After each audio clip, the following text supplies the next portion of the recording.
I want to talk for just a few minutes about why Hillary Clinton's lie about sniper fire in Bosnia is so important to the military people who have actually faced sniper fire.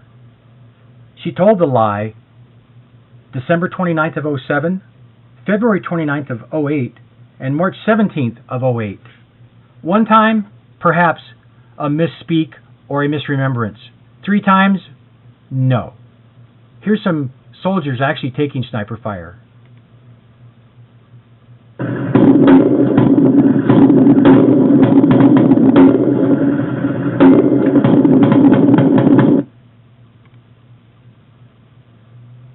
Now this starts out with what her hubby said, and then goes into the 3 times that she told a lie.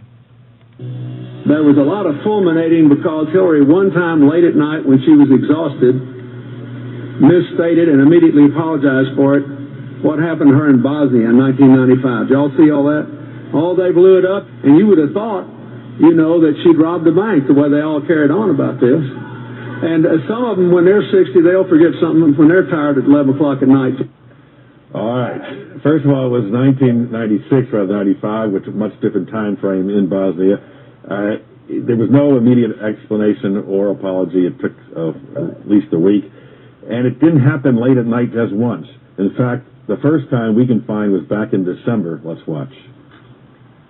We used to say in the White House that if a place was too dangerous, too small, or too poor, send the First Lady. So, you know, we landed in one of those corkscrew landings and ran out because they said there might be sniper fire. And then 2 months later, at 3 o'clock in the afternoon. I remember particularly a trip to Bosnia where the welcoming ceremony had to be moved inside because of sniper fire. And then 3 weeks later, bright and early in the morning. I remember landing under sniper fire. There was supposed to be some kind of a greeting ceremony at the airport, but instead we just ran with our heads down to get into the vehicles to get to our base. And later that same day. There was no greeting ceremony, and we basically were told to run to our cars. Now that is what happened. Yeah, laughing about it while she's talking about it. Here's what it really looked like, with her daughter Chelsea right by her side.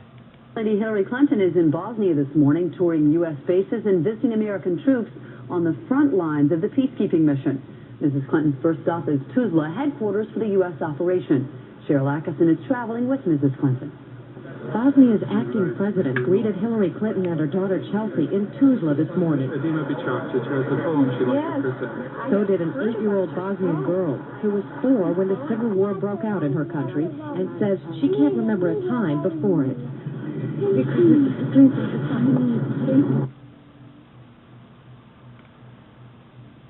Admits she misspoke. I made a mistake in describing it. I have said many times, I have talked about this many times, that we were, you know, very much told by the Secret Service and the military that we were going into a war zone. But we certainly did take precautions. There is no doubt about that, and I remember that very clearly, but I did make a mistake in talking about it, the last time and recently.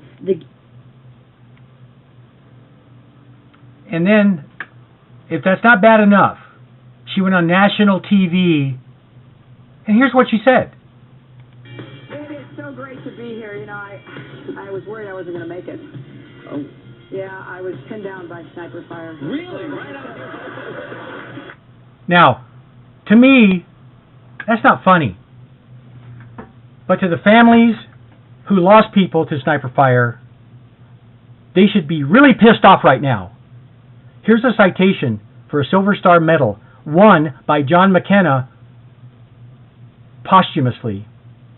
It says, "The President of the United States takes pride in presenting the Silver Star Medal posthumously to John McKenna IV, Captain, U.S. Marine Corps, for conspicuous gallantry and intrepidity in action while serving as 3rd Platoon Commander, Company B, 1st Battalion, 25th Marines." Now I'm going to skip a little bit of this for time. This was in Fallujah. As the patrol neared a friendly observation post, it was suddenly ambushed by well-concealed insurgents firing sniper rifles, automatic weapons, and rocket-propelled grenades from buildings, rooftops, and cars to the north, south, and east. The point man was fatally wounded by a hail of enemy bullets and fell in the middle of the intersection. Captain McKenna instantly rushed into action, directing the fires of his men and ordering them to employ smoke grenades to obscure the enemy's vision.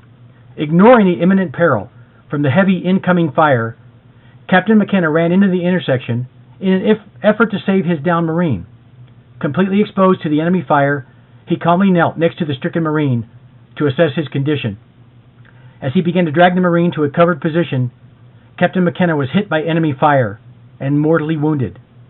Captain McKenna gallantly gave his life in an attempt to save one of his Marines. His actions inspired his men to drive the enemy from the battlefield and served as a true example of the selfless bravery to which all Marine leaders aspire. By his bold leadership, wise judgment, and complete dedication to duty, Captain McKenna reflected great credit upon himself and upheld the highest traditions of the Marine Corps and the United States Naval Service. Just think about that when you go to make your vote for the Commander-in-Chief of our great United States.